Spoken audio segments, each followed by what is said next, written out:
રહ્યા છો Vadodara action news. હવે જોઈએ અગત્યના સમાચાર।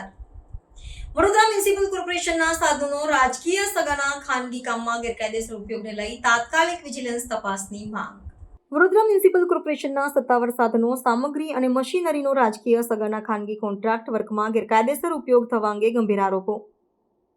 આ મુદ્દે કરણી સેના વડોદરાના કન્વીનર મહેન્દ્રસિંહ હુકમસિંહ રાઠોડે મ્યુનિસિપલ કમિશનર શ્રી અરુણ મહેશ બાબુને તાત્કાલિક વિજિલન્સ તપાસ એફઆઈઆર તથા સંડોવાયેલા અધિકારીઓના સસ્પેન્શન માટે લેખિત રજૂઆત કરી છે। પુણ્યસિક્કો મરાવો એ મારી બે તો એને મરાવી લઈ યાર, મારું સેવા સદન છે યાર, આ રીતે કઈ રીતે વાત કરો છો મારી સાથે? ના આ એમને કોની પાસે એમ છે, અરે પૂછવું તો ફરજ છે ને બાપુ। અલા ભાઈ મેં તમને બધાને વોટ્સઅપ કરી છે ડિપાર્ટમેન્ટમાં। હા અરે બાપુ જરા અમારા વાત દાદા જરા ધળ પડો બોલે ને તારે કહીને આવતા, ચિઠ્ઠી લખીને આવતા હતા કે ધળ પડો આ તો હકનું લેવા કરવા આવ્યા છે। વડોદરા મ્યુનિસિપલ કોર્પોરેશનના સાધનો અને સામગ્રી રાજકીય સગાના ખાનગી કામમાં ગેરકાયદેસર ઉપયોગ, ભ્રષ્ટાચાર, સત્તાનો દુરુપયોગ અને ગુનાહિત ષડયંત્ર અંગે તાત્કાલિક વિજિલન્સ તપાસ એફઆઈઆરની નોંધણી અને સંડોવાયેલા અધિકારીઓ સસ્પેન્સ માટેની કાનૂની કાર્યવાહી હાથ ધરવી।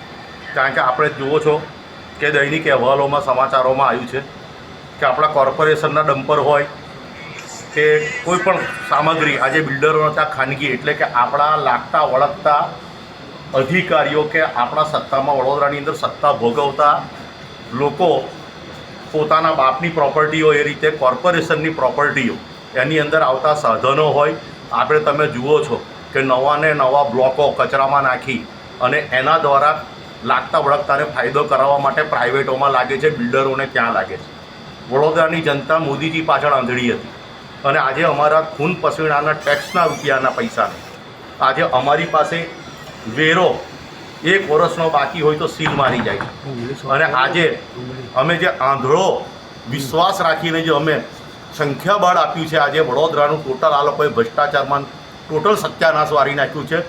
અને આજે પેપરોમાં આવ્યા હોવા છતાં વિજિલન્સ શાખા ખારીસિંગને ચણાના છોડા જોડાવે છે, કોઈ કામ કરતા નથી।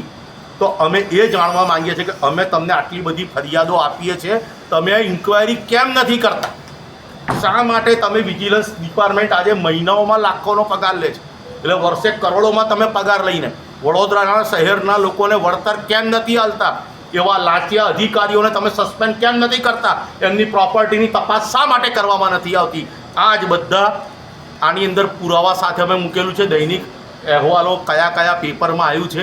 એટલે માટે અહીં પ્રણવ કોઈ શુક્લા કરીને છે, પ્રણવ શુક્લા, જે કોન્ટ્રાક્ટર ચલ એટલે કે કરાર આધારિત અંડર પ્રોજેક્શન, આ લોકો તાત્કાલિક ધોરણે સસ્પેન્ડ થવા જોઈએ અને એ લોકો પર ઇન્ક્વાયરી બેસીને એમની પ્રોપર્ટીની પણ તપાસ થવી જોઈએ। આ બધા અમે પુરાવા સાથે આવ્યા છે, આ માંગણી સાથે આવ્યા છે, કારણ કે વડોદરાની જનતા હવે કંઈ નવી ક્રાંતિ કરવાના મૂડમાં છે, એના એજાણ પૂરેપૂરા વર્તાઈ ગયા છે, એટલે અમે એમને વોર્નિંગ આપવા આવ્યા છે।